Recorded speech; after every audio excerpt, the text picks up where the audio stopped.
How's it going, everybody? Rob right here today, and we are back with our Honolulu Hammerheads franchise mode. In today's episode, guys, we are going to get to the trade deadline and probably finish up the season. At the end of the last one, I did mention that we were probably going to look to upgrade a goalie, but at least of January 10th here, there's no goalies that are really seemingly bang on proper guys that we could go get and acquire that made just a ton of sense. Nobody was really shopping goalies. We'll see come the trade deadline. Usually you get somebody on an expiring contract. I don't want to keep renting goalies, if you will. I know we did that to win our Stanley Cup last year with Corey Crawford, but I don't know how much longer we can keep doing that. If you take a look at our goaltender situation, it's really not a lot of cap, but 3 years for both goalies, and neither of them are particularly impressive, to say the least. We'll hopefully have a step up in performance if we make the playoffs, and I don't want to push the panic button just yet because we are 3 points behind the Golden Knights, 1 point behind both the Oilers and the Canucks, but the Flames are 2 points behind us, the Ducks are 4 points behind us, and even the Kings are 6 points behind us, 8 points for the Sharks. So a really bad month here could really swing things, but I think for now I'm going to leave it as is. I'm not going to change too much. Gurianov, I definitely think, if we haven't already, I will bring him back because he's been really good. But moving him for Taylor Hall would get the +5, but I am certainly not going to be moving Taylor Hall off the top line. Dylan Cousins would be a better bet than Byfield, maybe. Byfield's a -4 with 39 points, where Dylan Cousins is a +4 with only 22, but I mean, he gets the +3 as well. Maybe I don't know if we can really get much better. Maybe, you know, I don't want to fire the coach, but we are going to put Dylan Cousins on the top line. We just are until Byfield plays a little bit better. I know Byfield was good in the playoffs, but big game Byfield certainly not showing up in the regular season right now. The minus is not looking great. But we will go ahead and get up to the trade deadline here. I will go just to the couple days beforehand so we can take a look at the situation as we beat the Avalanche 5-1. So we win 2 out of 3. Okay, so there's a... Oh, they want to get Ollie Kerman? I'm sorry, you don't get to get Ollie Kerman. But there's a bunch of wins now that Dylan Cousins is on the first line. I don't know why all these trades are coming in, the nonsensical trades that I don't care about. Mark Giordano for a season, and Eric Stahl. Eric Stahl would be an interesting get, but again, I'm going to save my capital for a goalie, and oh my goodness, I don't know what has changed with this team. But we have all of a sudden taken off here since Dylan Cousins went on that top line. We are now first in the division again. And since I moved Cousin up to the first line, we went 2-4, 4-2 in this 2-week stretch, 4-3, 5-3, 6-3, 7-3, 8-3, 9-3, 9-3-1, 10-3-1, 10-4-1, 11-4-1, 11-5-1, 12-5-1, 13-5-1, and 14-5-1. Since we moved Dylan Cousins up there. 14-5-1 in, what, 21 games? You're getting, what was that? 29 points out of a possible 40? 75% of our points? That's unreal. That's insane. Taylor Hall now with 72 points. I think I briefly contemplated bumping him down. Landeskog, Byfield's looking really good. He's a +1 now. Dylan Cousins is a +15. So Dylan Cousins had, what, 22 points? And now he's got, okay, so he's almost a point per game. At 41 games, he had, I believe, what was it, 22 points. Now he's got 39. He's doing well. Are the goalies doing any better? Georgiev has actually picked up his play quite a bit. Georgiev is probably a big reason for where we are right now. I mean, I don't think he's quite ready to be the starter, but I'm pretty much done with the Tristan Jarry experiment. Georgiev has probably saved his behind. I mean, he's 3 years at 1 million, so I will definitely take that. But if we take a quick look at the defensive pairings, and Vince Dunn seems to be the only guy that's a minus. Tanev is a really huge plus. Sergachev's doing fine with 50 points in 61 games. That's insane. But at least for now, it's time to go ahead and get to the trade deadline here. We are first in the division, first in the West, and second in the league, tied for second with the Montreal Canadiens. The exact same record, so we'll have to see who's got a better row, but either way, we're second behind the Hurricanes, which is fine by me. As long as we're the best team in the West, that's where we were last year. It really puts us in a good position again this year. A couple days here, advance. We do beat the Columbus Blue Jackets, which is nice. And then against Toronto, I have no clue. They're not going to tell me what we did against Toronto. And we're going to enter the trade deadline. And, okay, is there a goaltender available? Malkin's up here. No, thank you. Parayko. I'm really just looking for a goaltender. Ben Bishop? Is he the goalie we would want? I don't know if he's the kind of guy that is going to make the difference. He could be. Certainly could be. Mark Giordano's available. Would be a nice get. Jonathan Tay's there too, but he's still on his $10 million deal that would hamper us on getting a goalie. Speaking of goalies, there's Kemper. Oh, trade alert. Oh, tell me it wasn't. It was Galchenyuk in a third, the Yotes for a second and a fourth, and Prosvetov. Okay. Let me see what they would want for Ben Bishop. He's 1 year. Okay, no, absolutely no trades found. Okay. Interesting. He's expiring too, which is good for us. The fact that he's expiring is good. Lundqvist and Darcy Kemper aren't exactly upgrades. Pecorine, Jonathan Quick, those guys are not good enough. There's really not an upgrade available. The Columbus Blue Jackets have just made a trade. Trading away a second and a third to the Sharks in exchange for Timo Meier, who's now gone. Ryan Ellis has got 5 years left. What would they want for Ryan Ellis? Cousins, Betts, and Sprong. Gurianov, Laminen, and Sprong. Landeskog. I mean, Landeskog straight up. That's not terrible. Brant Clark and Jake DeBrusk is not bad. That's not a bad trade at all to get a guy like Ryan Ellis. Are you kidding me? Jake DeBrusk is just bottom six guy who's got 22 points, right?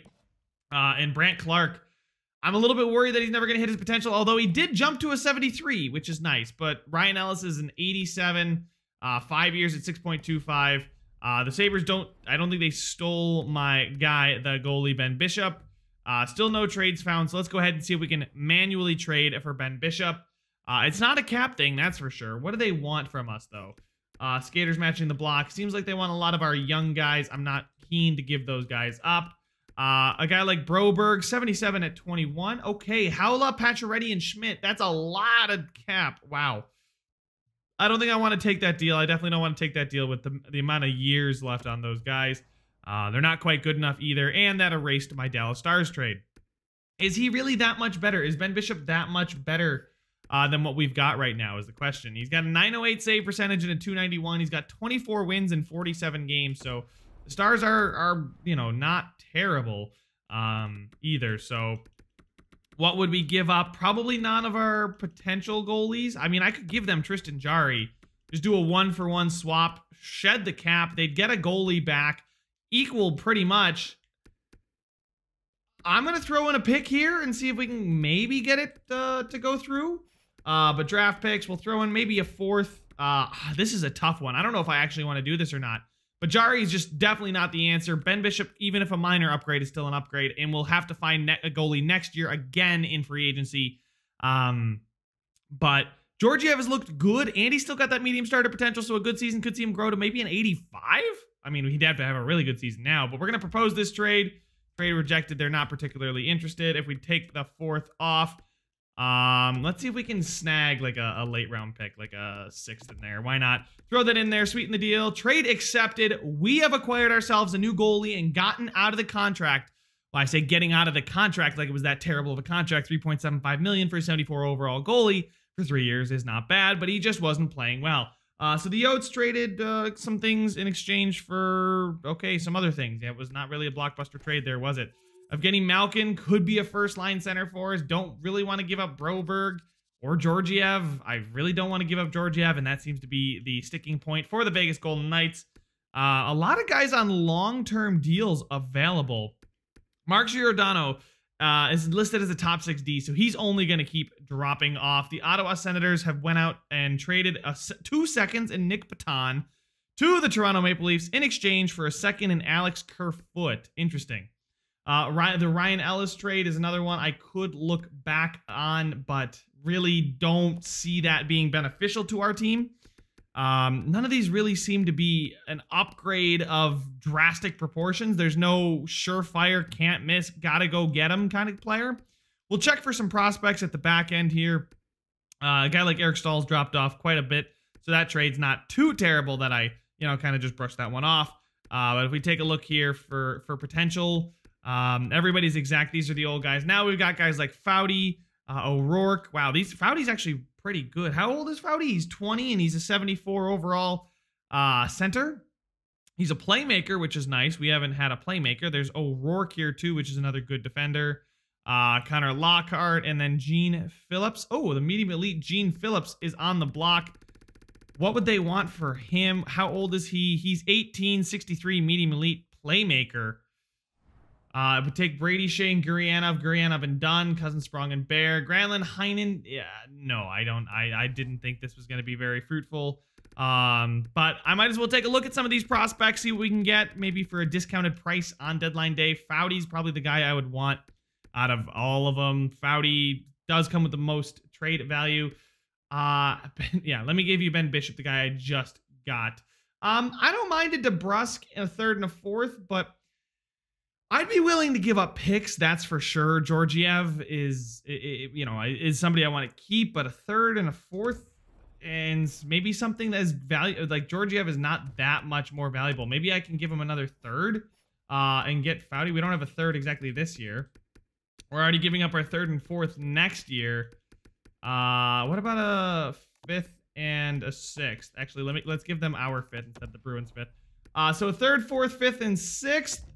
Trade rejected. Yeah, I didn't think that was going to go through. I'm not going to give up anything of value. Obviously, they're going to want quality players back, but at least for now, I don't see any reason to stick around here. We got the goalie that we wanted. We're not going to use Tristan Jarr anymore. That experiment's over. I think I'm just going to hang up my phones, turn on Do Not Disturb, put my feet on the desk, and we can get to the end of the season here, boys. Only trade really that, the only trade we made was apparently shifting around our entire lines. Son of a... All right. Thankfully, I know exactly what they were. Actually, Sprong is good for the fourth line, but I'm not going to do that. Joakim Nordstrom gets dressed over Danton Heinen. Are you kidding me? Danton Heinen, come on in, bud. I don't know what that was about. Okay, so Kubalik, would you make this? He would be better than DeBrusk on that line, but it would also make the bottom line very much worse. Byfield, Gurianov, Landeskog is a really nice second line. Hall, Cousins, Granlund. Defensively, we have Shea, Sergachev, Dunn, Tanev, Bear, Tays. Bear on the first line again. We'll throw him up there. We'll get the +3s. Go back to the tried and true defensive pairings, right? Tanev doesn't exactly fit well. He fits, down here well. I guess I could move Devin Tays up, but nah. Tanev's been a great plus. Brady Shea's a +5. Vince Dunn's a -, so I'm going to try and keep him down there. Goaltenders, Ben Bishop and Georgiev. Ben Bishop's really only here for the year, like I've been saying. Oh, God. As far as potentially changing the power play, Gurianov, let's move him up instead of, probably Cousins. We'll move Granlund to play center, Gurianov there. Cousins can play down here. We need a defenseman. We'll remove Actually, Kubalik was good on that power play, wasn't he? Anthony Cirelli is not quite an offense. I mean, he's got 88 offensive awareness. Byfield, I definitely want Byfield playing. Taking a look here, it does look like Kubalik would be the odd man out there. What defender are we not using? We'll use Bear because he's an offensive defenseman. Hopefully, yeah, that'll help get him some play time too. Penalty kill looks good to me. Brown, would you get that a +5 up there? No, it doesn't seem like it. Does anybody not fit? Brady Shea does not fit. Dunn gets a +5. Brady Shea, we'll move him out. Tanev is playing, I assume, right? So we'll move in Dunn, I believe. Yeah, Dunn is not... Oh, wait, Dunn is the one who's already being used, so we got to go here and get Devin Tays. That should be our special teams all sorted. Byfield... okay, we get a +3. Is it Byfield who doesn't fit? It is Byfield who doesn't fit. Let's get Dylan Cousins there too. Changing current line. It's a +1 now. That works for me. Looking good. I hate how that still happens every time you make a trade. They completely change your lines. But anyway, we're going to go ahead and get to the end of the season here. Maybe the last 3 games will be exciting. If not, I'll just skip them. But we got the Minnesota Wild game. There we go. Back-to-back wins after the trade deadline. Actually against the Dallas Stars. So Ben Bishop playing against his former team in the first opportunity he can to put on a Honolulu Hammerheads sweater. And it looks like things are going to go well for us right through the end of the season. And it's tight, though. I will give it that. It is tighter than I expected. The Vancouver Canucks are right behind us We are 3 points behind the Coyotes. I'm not as worried about league-wide standing, but Taylor Hall is very good. Very, very happy to see that. Advancing the day, we do win in a shootout, getting ourselves 2 more points, extending the timeline for us to at least hold off the Canucks, so we might be facing the Oilers in round 1, is what it's looking like, because the Coyotes are probably, yeah, unless we win both games and they lose both games, I don't see a scenario, really, where they don't be the 1 seed in the first, or in the West, and they've won it, so they are the 1 seed in the West. We will be taking on, potentially, the Oilers, Golden Knights, or Ducks.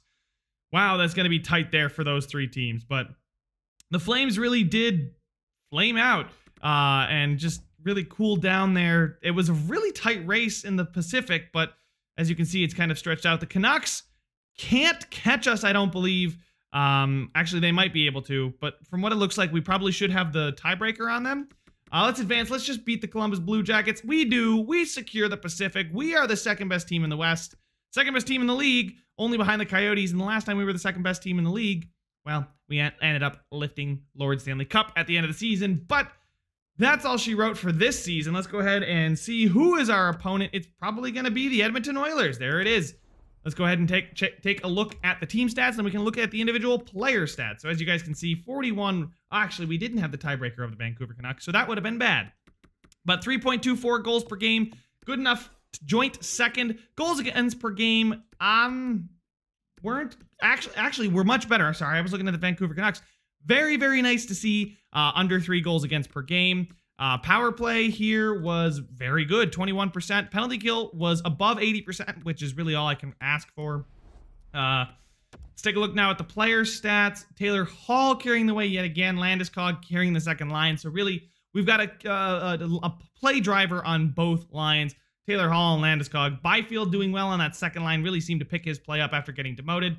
Granlund with a solid 65. He's doing his job for $4.5 million. I can, live with that. Sergachev pops up in there, but we're not going to talk about him just yet. Dylan Cousins does his job. I mean, he's a plus 30. So even though he's not getting the points that a guy like Byfield might be, he's definitely the much better plus-minus Gurianov there than Sprong, Cirelli, DeBrusk. Getting points, but letting up a boatload of goals, and the bottom line is fine. It does what it does. Anyway, defenseman now, Sergachev with 65 points, potentially in the Norris conversation. I doubt it, but he's up there. Bear and Shea putting up 22 and 23. Tays with 20. Dunn still a minus, but things are looking okay there. In goal, Ben Bishop put on a pretty similar performance to what he did in Dallas. You can see here he didn't really fluctuate, but his goal against average dropped significantly.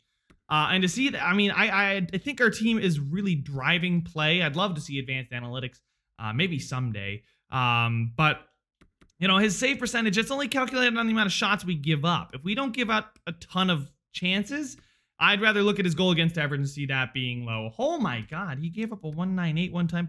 What the hell was that season? Anyway, here in Honolulu, he's given up a 258, which is really quite good. It's the best in the sim since season number 1. He's obviously much older now, 84 overall, so he is dropping off slightly, but hopefully is going to keep up his high level of play as far as goal against average, and at least just do something better than Jari, at least above a 900 and at least below like a 2.9. That's all I'm asking for. And as you guys can see here, Scheifele is going to win the Art Ross. Taylor Hall was close, 5 points off of it. If we take a look at goals, it is Gino Malkin in Vegas, which is weird to say. Vladimir Tarasenko then as well. Sidney Crosby no longer, playing with Malkin. And Phil Kessel. Wow, everybody's hitting 50 goals this year. If we take a look at defenseman points, Victor Hedman with 65. So Sergachev was close. He was up there. +5, not great. +45 for Hedman, very great. As far as goaltenders, obviously we're not going to have anybody here. But if we're going to take a look who's going to win the Vezina, probably going to be Marc-Andre Fleury, although I could see a case for Lundqvist. If I would have known he was playing this well, I might have acquired him, but he's already down to an 82, so probably not the move there. But a very, very good season for these guys nonetheless. Rookie skaters. Best rookie this year was JC Mui. He is Canadian, playing for the Devils, a sniper who's got a very good shooting category. Wow. Panamarev. I was like, are they in the same team? Because that's really set up for the future. And there you go, guys. Those are the rookies. Things are looking good for us, though. First in the, second in the league, second in the West.